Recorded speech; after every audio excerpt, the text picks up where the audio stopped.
The Little Prince. Chapter 8. I soon learned to know this flower better. On the Little Prince's planet, the flowers had always been very simple. They had only one ring of petals. They took up no room at all. They were a trouble to nobody. One morning they would appear in the grass, and by night they would have faded peacefully away. But one day, from a seed blown from no one knew where, a new flower had come up. And the little prince had watched very closely over this small sprout, which was not like any other small sprouts on his planet. It might, you see, have been a new kind of baobab.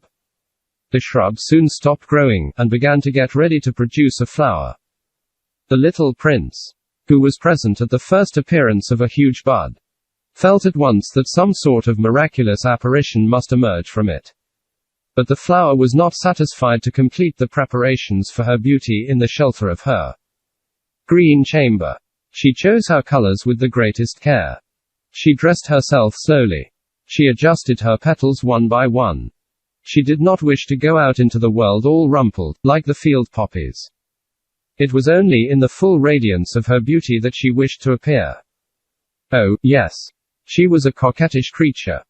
And her mysterious adornment lasted for days and days. Then one morning, exactly at sunrise, she suddenly showed herself. And, after working with all this painstaking precision, she yawned and said, "Ah, I am scarcely awake. I beg that you will excuse me. My petals are still all disarranged." But the little prince could not restrain his admiration. "Oh, how beautiful you are! Am I not?" The flower responded, sweetly. "And I was born at the same moment as the sun." The little prince could guess easily enough that she was not any too modest, but how moving and exciting she was. "I think it is time for breakfast," she added an instant later. "If you would have the kindness to think of my needs."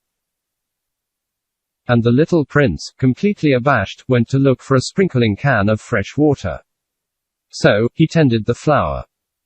So, too, she began very quickly to torment him with her vanity, which was, if the truth be known, a little difficult to deal with. One day, for instance, when she was speaking of her 4 thorns, she said to the little prince, "Let the tigers come with their claws." "There are no tigers on my planet," the little prince objected. "And, anyway, tigers do not eat weeds." "I am not a weed," the flower replied, sweetly.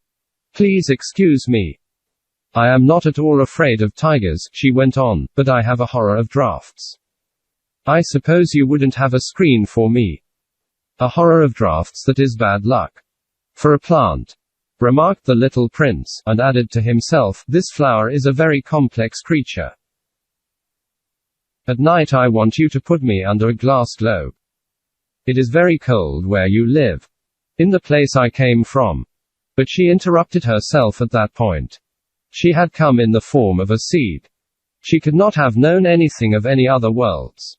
Embarrassed over having let herself be caught on the verge of such a naive untruth, she coughed 2 or 3 times, in order to put the little prince in the wrong. "The screen. I was just going to look for it when you spoke to me." Then she forced her cough a little more so that he should suffer from remorse just the same. So the little prince, in spite of all the goodwill that was inseparable from his love, had soon come to doubt her. He had taken seriously words which were without importance, and it made him very unhappy. "I ought not to have listened to her," he confided to me one day. "One never ought to listen to the flowers. One should simply look at them and breathe their fragrance. Mine perfumed all my planet. But I did not know how to take pleasure in all her grace. This tale of claws, which disturbed me so much, should only have filled my heart with tenderness and pity."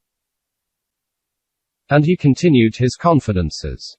"The fact is that I did not know how to understand anything. I ought to have judged by deeds and not by words. She cast her fragrance and her radiance over me. I ought never to have run away from her. I ought to have guessed all the affection that lay behind her poor little stratagems. Flowers are so inconsistent, but I was too young to know how to love her.